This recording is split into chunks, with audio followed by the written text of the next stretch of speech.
After 3 years of being hitched, I finally found out I was expecting. I was stoked and told him right away, but he just brushed it off, saying, "Don't joke around. I never even laid a finger on you." And he was right. That night, he was wasted, calling out for Sarah. Later on, I left the paternity test results, the abortion surgery receipt, and the signed divorce papers on his desk. Around 10 p.m., Alex walked back into the house. The door swung open, letting in a chilly gust. I walked up to him, grinning with the pregnancy test stick in my hand, but he whipped out a paper from his bag. "Emma, let's split. You can keep the villa we're living in now. I'll throw in an extra million in cash. Need anything else? Just ask." As he spoke, it felt like thunder was crashing in my ears. I tried to keep my cool and replied, "Everything's been good until now." "Sarah's back," he said. In that instant, the pregnancy test in my hand felt icy cold. But Sarah couldn't have kids, and my folks wouldn't approve. 3 years ago, that was the reason they forced us apart. Sarah moved abroad, and I ended up marrying him. Alex's voice was low. "I don't want to miss a second chance. Only her, not just settling." My nails dug into my palms, and my throat tightened. He looked at me with a faint whiff of perfume hitting my nose. "Did you have something to say earlier?" I glanced up at him. 3 years of marriage, seeing his face every day still made my heart race. "If we have a baby, would you still leave me?" Alex frowned. "Emma, there are no maybes in this world. When we tied the knot, we promised not to fall in love, not to get tangled up. Have you forgotten?" His gaze was unwavering, and in his eyes, I saw my own chaos. That one pregnancy test became a hook with barbs, digging into me and drawing blood, but couldn't hurt him at all. After a long stare, I gave a small smile. "I haven't forgotten." He sighed in relief. "Good. When it comes to your parents, they'll still need you to play your part." He tapped the paper on the table. "Take a good look at the agreement." Just as he was about to bounce, I couldn't help but ask, "Alex, do you ever—" Before I could finish, his phone rang. He answered it softly. "Sarah." Gave me a look like, "We'll talk later." Then headed to the study and shut the door. I quietly finished my thought. "Alex, do you ever, even for a sec, love me?" The empty hallway couldn't answer. That night, I dreamt on the big bed in our master bedroom. Sarah pushed Alex and told him to go get checked, then turned to chat with me. Alex got all nervous and asked if Sarah was sick, if her stomach was acting up again, or if she missed her meds. The year they got married, Alex worked nonstop to ease Sarah's pain from leaving, leading to irregular eating and a stomach bleeding episode, causing a stomach issue. Before Alex could respond, Sarah said they were just there for a routine premarital checkup. Alex looked like he wanted to say something about the checkup, but ended up saying he'd go first. As soon as he left, Sarah's smile vanished, and she mentioned returning something stolen to me. I stayed cool, reminding her she was the one who gave up on him first. Sarah smirked, saying she easily won him back, despite our $1 million villa and my 3 years of investment. I advised her to know when to let go to avoid losing everything in the end. Outside, the sky was vast and clear. The sunlight felt cool on my face as I asked Sarah straight up if Alex would still love her, if he found out she had a kid with another dude. Sarah's pupils darted as she admitted they were both shady, and I warned her not to push her, as she could easily spill everything. That evening, when Alex came home, I had already set up dinner. Apologetically, he said he had eaten out with Sarah and forgot to let me know. I played it cool and kept eating silently, burying my questions, frustrations, and pleas deep inside. Alex poured me some water and suggested we visit his parents the next day to talk about the divorce. I asked for reasons to tell his parents, but Alex had already cooked up an excuse not to mention Sarah to dodge parental disapproval. I mumbled something with an egg stuck in my throat and asked if the agreement was signed. I couldn't stay calm anymore. I stared at Alex intensely. 3 years of marriage, and he couldn't spare time for me to consult a lawyer about the agreement. I brought up when Alex mourned our dog so deeply but showed no emotions for me. Alex explained it was his work habits and assured me not to overthink it. Suddenly, I felt sick and rushed to the bathroom to puke. Concerned, Alex offered to take me to the hospital, but as he moved, his phone rang. It was Sarah. Apologizing to me, Alex said he had to help Sarah with a burst pipe at her place. Despite feeling awful, I declined his offer and stayed home alone that night. The next morning, Alex came back to take me to his parents' place. I thought it'd be a small family get-together, but to my surprise, a big group of relatives had shown up. As Alex's relatives swarmed me, his aunt's twin grandsons clung to my legs. Alex looked uneasy with so many guests and questioned his mom, who said it was because of the seafood she bought. Alex expressed he needed to tell his family about the divorce and asked me to make room for Sarah in the convo. During dinner, Alex's mom handed me some seafood and advised me not to overeat.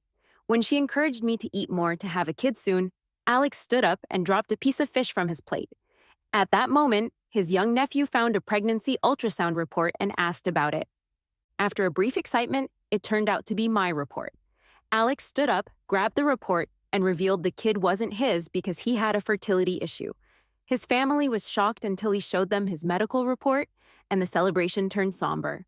On the way back, neither Alex nor I spoke in the car stuck in traffic. I sarcastically commented on Alex sacrificing his future for an easier marriage with Sarah. Alex, gripping the steering wheel tightly, didn't say a word. I pointed out how Alex never told me, supposedly his legal wife, about Sarah's pregnancy. His cold gaze was scrutinizing. "You never told me who the father of the child is?" "It's yours," I replied. He laughed. "Emma, don't joke with me. I've never touched you." It was true. That night, slightly drunk, he came back to our moonlit living room. I made him hangover soup, and after he finished it, holding my hand, he hugged me, the alcohol getting us both buzzed. In a soft tone, he said, "Emma, I figured it out. Growing old together wouldn't be a bad idea." "Growing old together," he said, a promise only lovers make. I believed him, kissed him, and he kissed me back. The moonlight in the room saw our intimacy, but also heard him quietly call out Sarah in the climax moment. Later, I found out he was rarely drunk that night because he knew Sarah had already found someone new abroad. He never mentioned it after. I thought he needed time to accept it. Little did I know, he had forgotten our ties, forgotten he once saw me as a stand-in for Sarah. My heart shattered like glass, painful and hurt. I couldn't wait to tell him that night wasn't just a dream, but he beat me to it. "Emma, I indeed have a low sperm count. That report wasn't faked." My mind raced. How was this possible? If he had a low sperm count, then how did I get pregnant? After a long traffic jam, things finally made sense. Alex looked ahead, asking, "When did you fall for that person?" "I liked him since high school," I answered awkwardly, but it was only recently I got close to him. He suddenly hit the brake and turned to me with a complicated expression. "Don't love too quietly. Men won't cherish that." I smiled. "You're right." The honking behind us mixed with curses, the car sped up, and his tone normalized. "Let's make an appointment. I'll treat him to dinner." I chuckled, thinking of him as an ex-husband, a senior brother. He replied coldly, "I should have divorced you earlier. Sorry for dragging this out all these years." Later that night, I called my bestie, Lisa. "What nonsense. If he has a low sperm count, is this kid a miracle conception?" I changed the tassels on the curtain. "He went to the hospital for tests with Sarah that day? Are you saying Sarah messed with something?" Lisa suddenly caught on. "It must be. You should quickly tell Alex about her past pregnancies." "Actually," I said, "I only heard from a senior sister she talked to a middle-aged man about giving birth while abroad. I just wanted to test her that day. Didn't expect she'd play dirty tricks on me. I don't have solid evidence." "And do you think the problem between Alex and me is because of Sarah?" "It's not her. Even without her, Alex wouldn't love me." Alex was particularly pushy about meeting the kid's father, urging me 3 times in a row. I couldn't find a suitable candidate, delaying it repeatedly, but Sarah came to find me saying, "He won't believe the kid is his. You better get rid of it soon. Do you want him to be fatherless like you, looked down upon by everyone from birth?" My eyes widened. This was a deeply hidden secret, a wound I didn't want to reveal. "How did she know Sarah gloated?" "Alex told me not to argue with you. My pain was just a bargaining chip for him to comfort his lover," I retorted. "And how do you plan to cover up your lies?" "You don't need to worry about that. As long as I say it, he'll believe me, because he loves me." Alex suddenly became caring.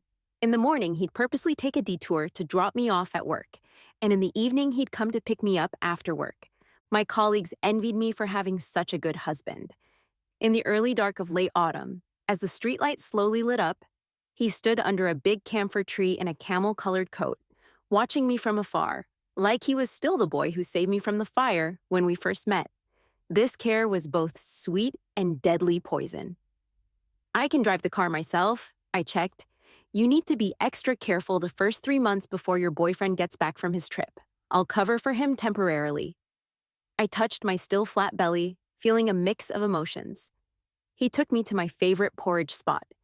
The warm porridge made me feel cozy, and in the mist, his distinct face softened. "Have you eaten enough?" he asked softly.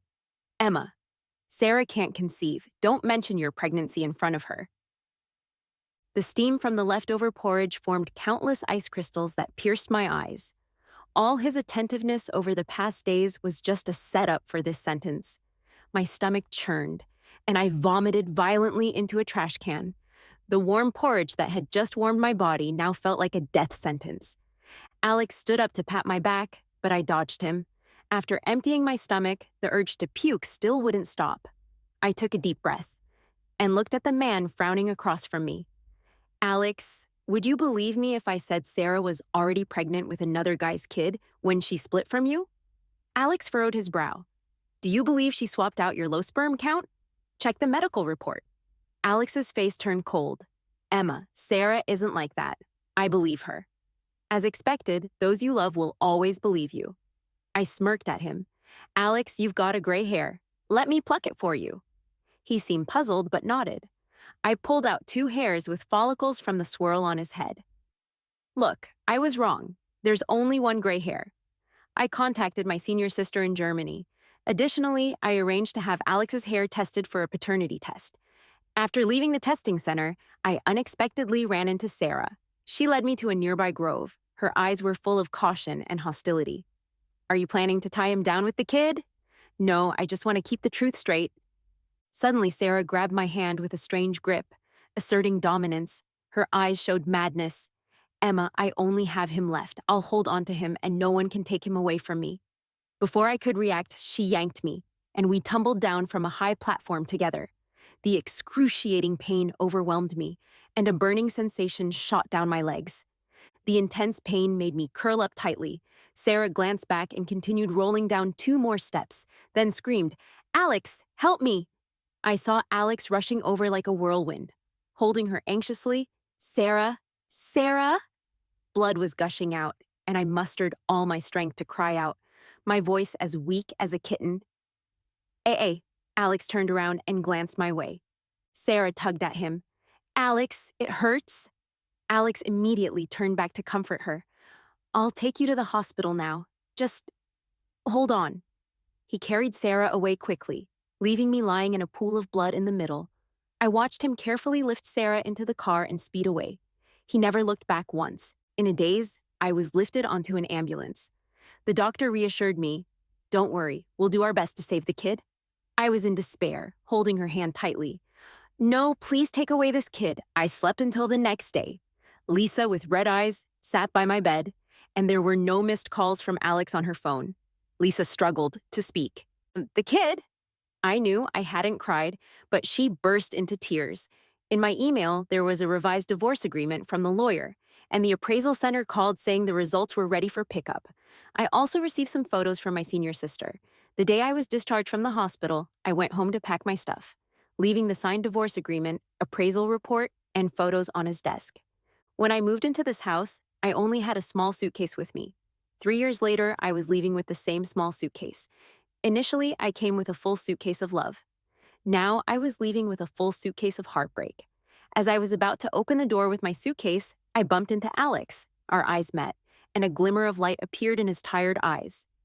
"Emma, are you okay? Why haven't you been answering my calls lately?" he asked, concerned. "I've signed the divorce papers," I replied indifferently. "I can go get the paperwork anytime." He looked puzzled for a moment. "Let me help you with that." Only then did he notice my suitcase and asked, "Where are you going?" I smiled, saying, "Since we're divorced, I should move out to avoid any mix-ups with Sarah." Alex immediately denied it. "She won't mind. Why do you look so pale? Feeling sick? Where are you moving to?" I'll move somewhere you can't see, I chuckled. When he left with Sarah in his arms, I wanted to confront him and ask if he truly didn't care about me, but now I didn't want to know the answer. With my suitcase in hand, I looked back at him teasingly. Can I go now, ex-husband? The title stung, making his pupils shrink. Submissive as a lamb with sharp teeth, he struggled to adjust for a moment. But after a few seconds, he steadied his breath. Where are you going? I'll take you there. I know the place, and I can send the rest of your stuff to you. No need. I've already arranged for a car, I replied. I crossed the threshold and pressed the elevator button. As the doors were about to close, Alex caught up and held my hand. His eyes, bloodshot from lack of sleep, pleaded, And me? He hesitated. What about your senior brother? Don't you need me either? How amusing. If I didn't know him well enough, I might have thought he was reluctant because of love. Raising an eyebrow, I countered. So, senior brother, how do I keep you then? How can I want you back when you're trying to hold on like this? Wouldn't Sarah mind? His hand loosened, and I took the chance to free myself and press the door close button. As the elevator doors slowly shut, they shielded me from his furrowed brows. For the time being, I stayed at Lisa's place.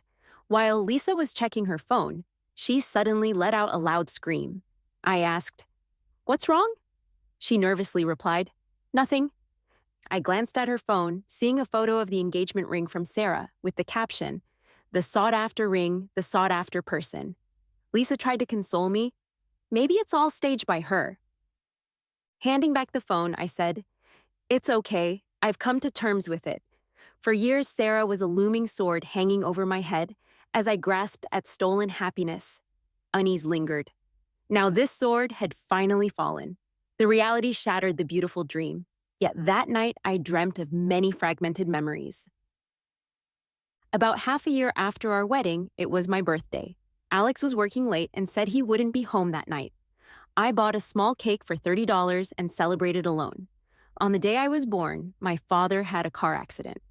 Relatives around me said I was a jinx who took away my father's life. So I never properly celebrated my birthday. As the candle flickered, I heard the door unlock. Alex was back. In the dead of night, his gaze was so tender, and I opened up about my wounds. After a long silence, he softly said, Happy birthday, Emma. From now on, I'll be there to celebrate with you every year. The following year on my birthday, he remembered. He booked a restaurant I liked, and after dinner, while passing by a jewelry counter on the first floor, he suddenly said, Let's buy you a ring. I've always forgotten to get you a wedding band. Let's get matching rings. Mom even asked about it last time. Sure, you pick. He agreed. I bought a pair of plain rings. I'll always remember the price, $199. Last year on my birthday, he took the day off to take me somewhere special. I didn't expect him to take me back to my hometown. He ordered a giant cake, invited my mom and relatives to dine at the best restaurant. Those who once called me a jinx, stealing my mom and relatives to dine at the best restaurant. Those who once called me a jinx, stealing my father's life, now wished me a happy birthday with smiling faces. The dreary memories were erased, painted over with bright colors. I thought I was starting anew. Until this year on my birthday, outside the appraisal center, I was covered in blood, watching him walk away with Sarah in his arms without looking back. When I woke up, it was a bright day outside. My pillow was soaked with tears. There were several missed calls on my phone. 2 of them were from the investigating officers, asking me to come to the police station. There, I found Sarah too. The officers apologized, explaining there was a blind spot for surveillance, so they didn't capture the moment she pushed me. He visited around these days and couldn't find any eyewitnesses. Summoned Sarah, she refused to admit it. It was expected, but when he heard the result, he was furious. Sarah looked innocent. Uncle officer, I really didn't push her. Actually, she pushed me first. She reaped what she sowed. But as soon as she finished speaking, a tall figure walked in. The sunlight cast a long shadow. The upper body of the shadow fell on Sarah. She looked up, slightly startled. Alex, what are you doing here? Alex smiled at her, then looked at me and asked, Emma, why are you and Sarah here? What's the deal with the paternity test report? Sarah's face changed, then she suddenly looked at me. I calmly responded, She pushed me, so I came to report it. Sarah quickly defended herself. Alex, I didn't. Alex looked at me and then at her, frowning. Is there a misunderstanding between you two? See, he doesn't believe me. I'm tired and don't want to explain further. No matter how much I say, he won't believe me.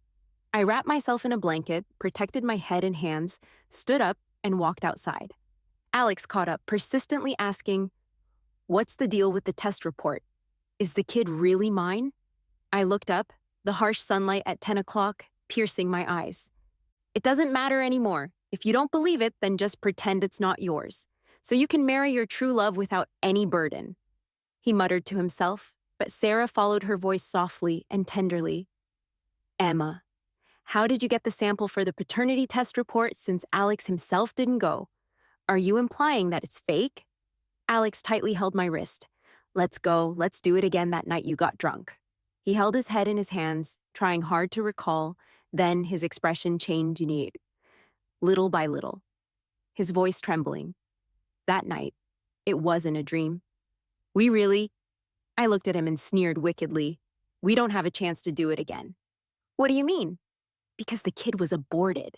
This scene is really ridiculous. I couldn't help but laugh louder and louder, looking at him through half-closed eyes, word by word. A few days ago, Sarah pushed me down from the testing center. You saved her, but my kid didn't survive. It was lost. Oh, forgot. You said it was a misunderstanding. Sarah tearfully said, Alex, it wasn't me. It was her. She pushed me. And accidentally, I suppressed my laughter, looked at her indifferently. Well, then why were you at the testing center? Earlier, he only mentioned the test report. So how did you become so sure it's a paternity test? Sarah, with tears in her eyes, said, I just guessed, Alex. I really didn't. Under the sunlight, Alex's face was as white as a ghost. His lips trembled nonstop. Was it really you calling me that day? It wasn't me. Could it be a ghost? The wind picked up. I'm still in recovery and can't expose myself to the wind. Fortunately, the ride I booked arrived. I bent down and got in the car. I saw Alex standing still in the rearview mirror like a puppet who'd lost his soul. How pitiful. If only he could be more pathetic. Lisa called me on the way, asking if I saw Alex. You tell him I'm at the police station. Yeah, let him see firsthand Sarah's true colors. The investigating officer said there was a blind spot for surveillance cameras and no eyewitnesses were found. Lisa was cursing nonstop. This result wasn't unexpected either. She was so bold, must have been well prepared beforehand. Maybe even the statement about Alex not acknowledging the kid was just a trap to see my reaction. If I got rid of it myself, it'd be best. If I went for the test, she'd have been ready to handle it. When I got home, my phone kept ringing. Alex must have finally come to his senses. I just blocked all his contact numbers. I took all my accumulated annual leave for these 2 years in one go. Still couldn't avoid dreaming. I dreamt of a cold winter day, scrolling through my phone, seeing my classmates in Hawaii playing by the seaside. I envied them so much and casually sighed, they're having a great time right now. I wish I could go too. Alex was working on files at the dining table. He paused, rubbed his brow. I still have a lot of unused leave. Let's go stay there for a month next year. At that time, he always liked to bring his notebook and work in the dining room. He said the study faced north, dark and gloomy. I changed to a brighter light bulb for him, but still no satisfaction. I jumped up from the sofa. Really? Then I won't take any annual leave this year. Really? When have I ever lied to you? Winter came again. I watched the withered leaves outside the window. Hawaii was hit by an epidemic. Even if I had annual leave, I couldn't go. Perhaps it was fate. After staying home for a few days, one afternoon, there was a knock on the door. I thought it was a food delivery, but it was Alex. He was still wearing that camel coat. In the past, when he wore it, it always made my heart flutter. Now, it could be because he didn't shave completely, the oil stain on his white sweater, or the dirt on his shoe tips. Although my heart still fluttered, it was no longer chaotic. Why are you here? He waved the food box in his hand at me. I checked the info, and it said I needed some supplements now. So I made the soup for you. I was skeptical. Is it edible?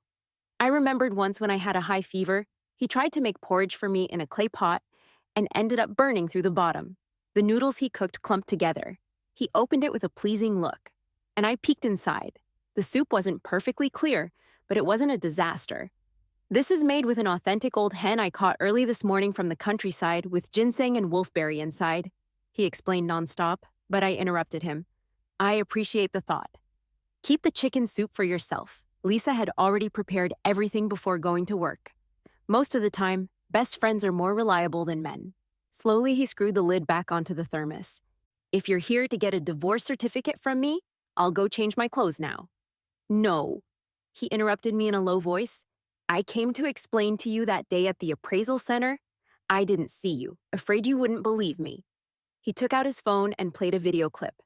I asked a passerby to lie down where I was at that time. While I was still in the position where I picked up Sarah, I was in his blind spot. There was a pillar that exactly blocked me. At that moment, it seemed like I heard your voice.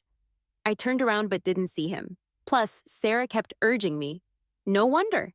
That day when he turned back, his eyes seemed unfocused. Struggling, he said, I know it's too late to say all this now, but that day, I didn't deliberately abandon you to save her. Emma, I'm sorry. The sensor light turned on, enveloping him in a dim, yellow light. Alex, I don't blame you, I said.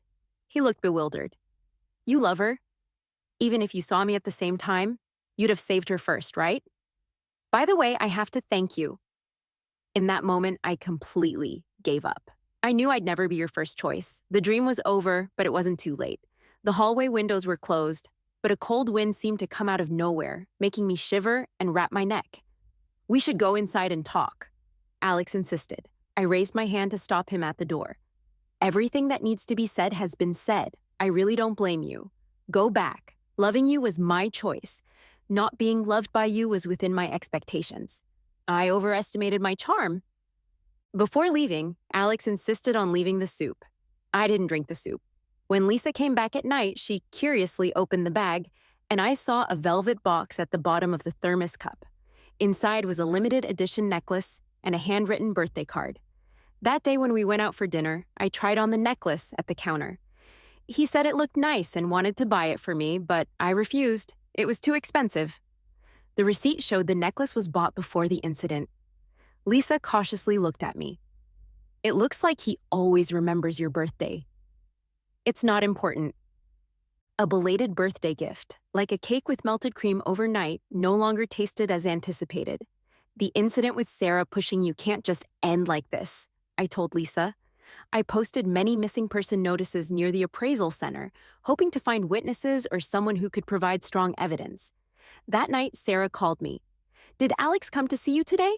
What did you tell him? He seems lost. Did you use the abortion to morally blackmail him? I responded coldly. Actually, I wasn't planning to keep this kid. You're going too far. If I really did morally blackmail him, then you gave me this chip. Sarah angrily hung up the phone. Lisa's boyfriend is a doctor. That day on his day off, he visited me at home and mentioned meeting Alex 2 days ago at the urology department for a sperm vitality test. The hospital where he works is in another district. It seems like Alex deliberately changed hospitals. Lisa was furious. What's the matter? He still doesn't believe the kid is his. What's the point of doing this ridiculous test? It's better to really come out as infertile and regret it for a lifetime. Shaking my head, I said, he probably doesn't want to believe that the white moonlight he's cherished for many years has a cruel side. Lisa sneered. He seems like a smart man, but blind. Suddenly, I remembered a distant memory. Back then, my classmate mentioned seeing Sarah, and I told Alex, but he changed his tone immediately, with a particularly cold and distant tone. Emma, I trust her, and she will never deceive me. Don't talk about this behind my back. At that time, aside from being sad, I was actually envious. I envied Sarah, who could have unconditional trust. Only a person who is deeply loved can receive this partiality, and since he didn't love me, no matter how much I told him the truth, he wouldn't believe it. 10 days later, after my postpartum recovery, I returned to work. I had a lot of backlog, and by the time I finished it, it was already 8 p.m. I walked out of the office holding the unfinished coffee and saw Sarah waiting downstairs. In the early winter chill, she was dressed lightly and didn't look too well. Seeing me come out, she sneered and gestured with her lips. Just had a miscarriage, rested for half a month, You're really pampered. You must have told him about me in Germany. Even if you've been married to him for 3 years, without him falling in love with you, even if I'm gone, you still won't be his." Each word was sharp, stabbing at my wounds. I couldn't bear it anymore. I picked up the coffee in my hand and splashed it on her face. Brown coffee ran down her face, dripping onto her white sweater, leaving a dirty mark on her chest. She lowered her head in silence for a while. Her chest heaved violently, as if she wanted to scream. I stayed on guard, but she slowly raised her head, eyes red, and said with a deep sense of grievance, "Alex, she splashed me." Out of the shadow behind her, Alex slowly emerged. He was still wearing that coat, but he had lost a lot of weight, and the once well-fitted clothes were now loose. The night wind filled the clothes like a sail adrift in the ocean. He looked at the coffee cup in my hand, then at the distinct stains on her white sweater, and then looked at Sarah with disgust and impatience. "What are you up to now?" Sarah paused. "It really was her who splashed me. You can check the surveillance." Alex gave me a deep look. "I know Emma's character. If she really splashed it, it must be because you did something excessive." Sarah was greatly discouraged, swayed, and fell directly to the ground. Looking up, tears fell from her eyes. "You don't believe me at all now. I believe Emma." It turned out that I, too, had a moment when I was unconditionally favored, but it wasn't as happy as I imagined. Sarah went crazy. "I know you hate me. I've told you many times I want to go abroad, to get far away from here, but you didn't agree, so I had to find someone else. When I told you I wanted to leave, you were willing to go abroad with me. But by then, I already had someone else's kid. You think you're pathetic." She had a miscarriage and was being cared for at home, with friends comforting her and your attention. "What about me?" she roared. "That man lied to me. He has a wife. As soon as his wife came looking for him, he left immediately. I can't communicate and I have no money.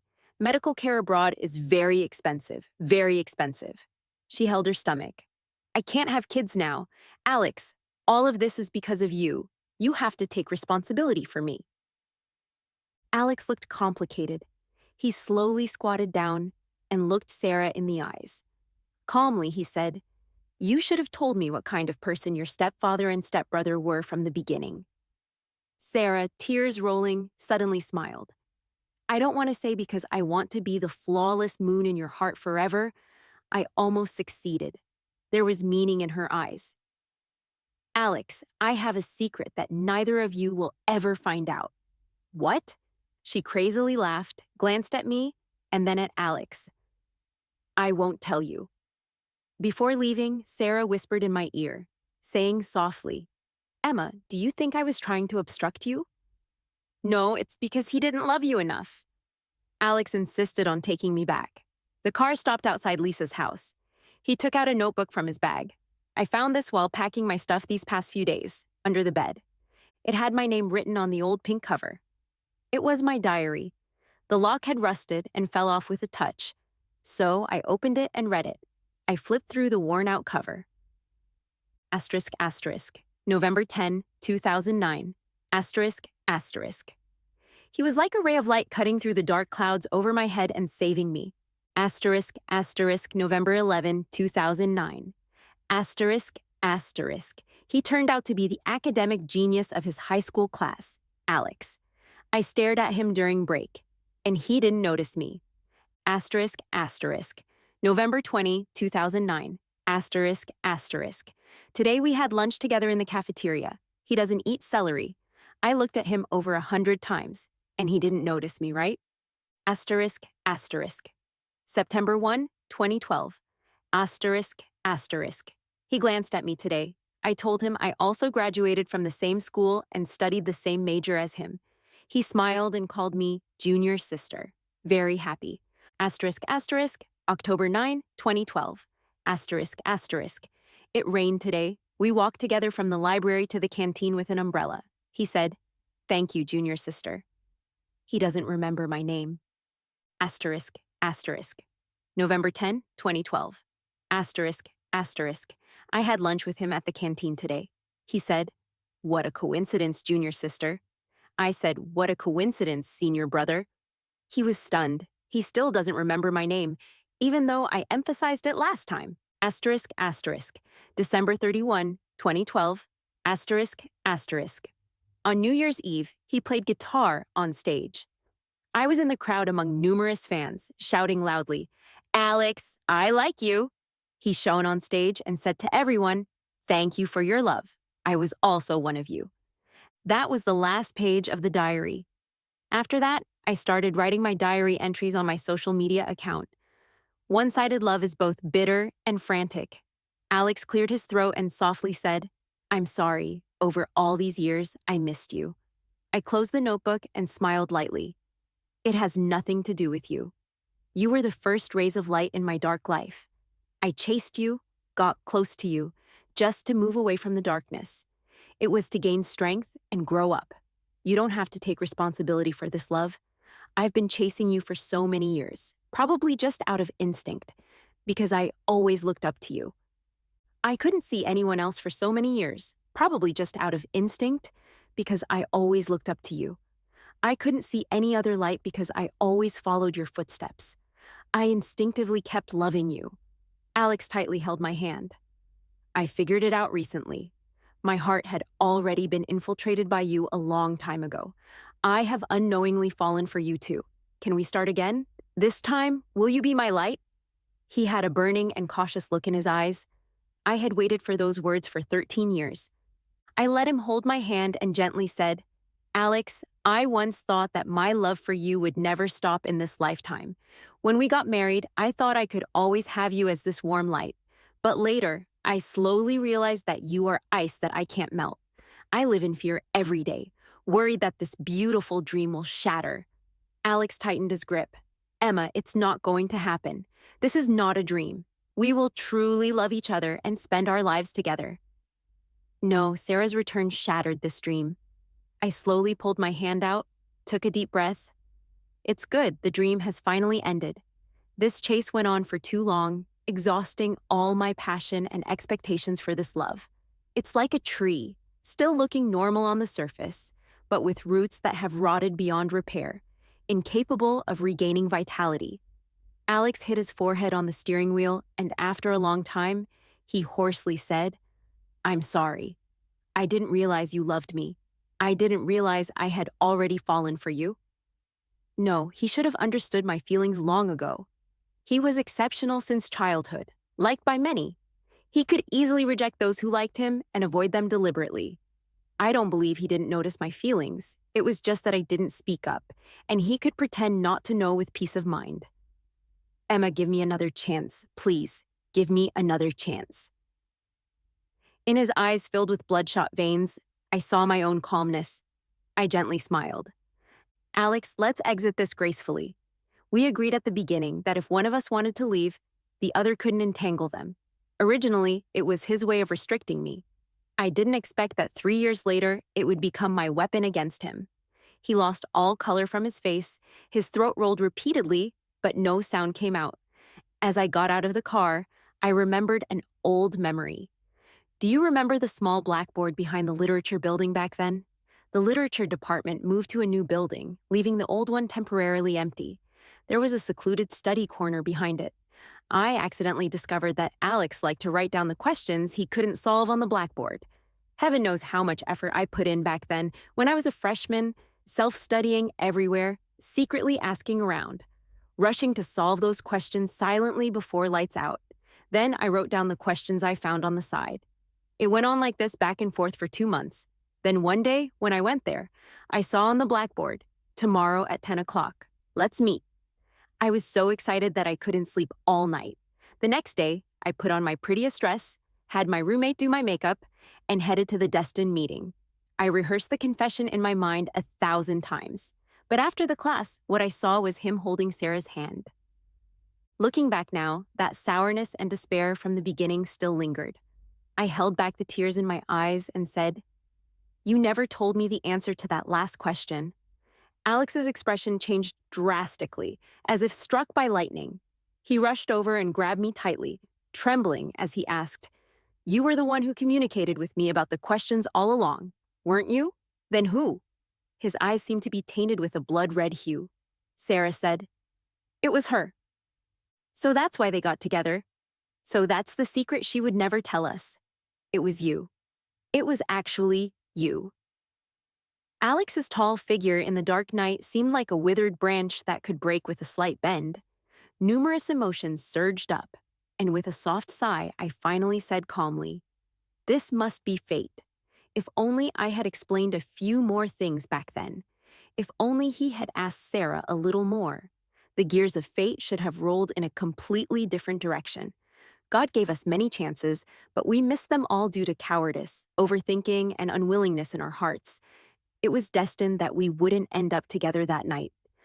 I dreamed again. I dreamt of Alex standing under the street lamp. And as I jumped off the bus and ran to him, I said, "I'm Emma from the first year class.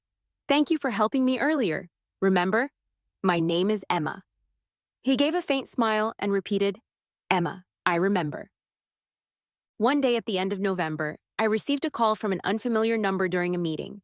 I thought it was a prank, but at noon, that call came through again. It was a man in his 30s, saying he was at the appraisal center that day and saw the dashcam footage.